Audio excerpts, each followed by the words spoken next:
This is Alexander and the Terrible, Horrible, No Good, Very Bad Day by Alexander's mom, Judith Viorst, that's me, illustrated by Ray Cruz.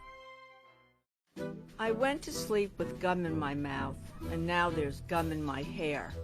And when I got out of bed this morning, I tripped on the skateboard, and by mistake I dropped my sweater in the sink while the water was running, and I could tell it was going to be a terrible, horrible, no good, very bad day. At breakfast, Anthony found a Corvette Stingray car kit in his breakfast cereal box, and Nick found a junior undercover agent code ring in his breakfast cereal box, but in my breakfast cereal box, all I found was breakfast cereal. I think I'll move to Australia. In the carpool, Mrs. Gibson let Becky have a seat by the window. Audrey and Elliot got seats by the window, too. I said I was being scrunched. I said I was being smushed. I said, if I don't get a seat by the window, I am going to be carsick. No one even answered.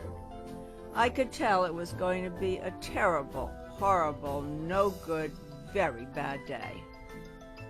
At school, Mrs. Dickens liked Paul's picture of the sailboat better than my picture of the invisible castle. At singing time, she said I sang too loud. At counting time, she said I left out 16. Who needs 16?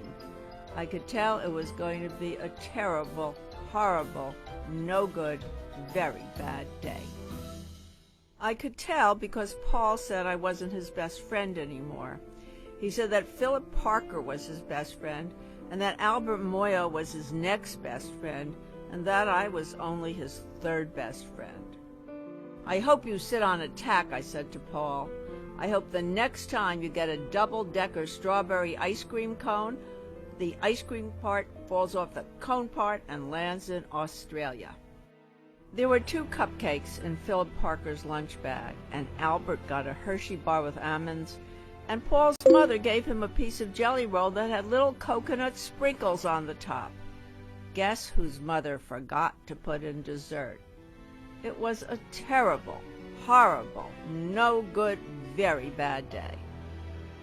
That's what it was, because after school my mom took us all to the dentist, and Dr. Fields found a cavity just in me.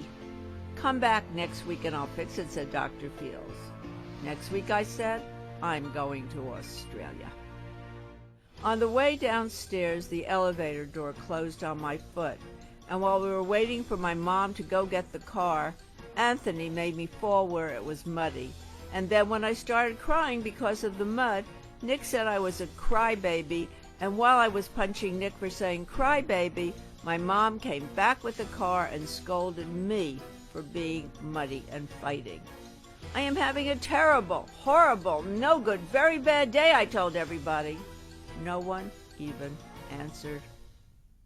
So then we went to the shoe store to buy some sneakers. Anthony chose white ones with blue stripes. Nick chose red ones with white stripes. I chose blue ones with red stripes, but then the shoe man said we're all sold out. They made me buy plain old white ones, but they can't make me wear them. When we picked up my dad at his office, he said I couldn't play with his copying machine, but I forgot. He also said to watch out for the books on his desk, and I was careful as could be, except for my elbow. He also said don't fool around with his phone, but I think I called Australia. My dad said, please don't pick him up anymore. It was a terrible, horrible, no good, very bad day. There were lima beans for dinner, and I hate limas. There was kissing on TV, and I hate kissing. My bath was too hot, I got soap in my eyes, my marble went down the drain, and I had to wear my railroad train pajamas. I hate my railroad train pajamas. When I went to bed, Nick took back the pillow he said I could keep, and the Mickey Mouse nightlight burned out, and I bit my tongue. The cat wants to sleep with Anthony, not with me. It has been a terrible, horrible, no good, very bad day. My mom says some days are like that, even in Australia.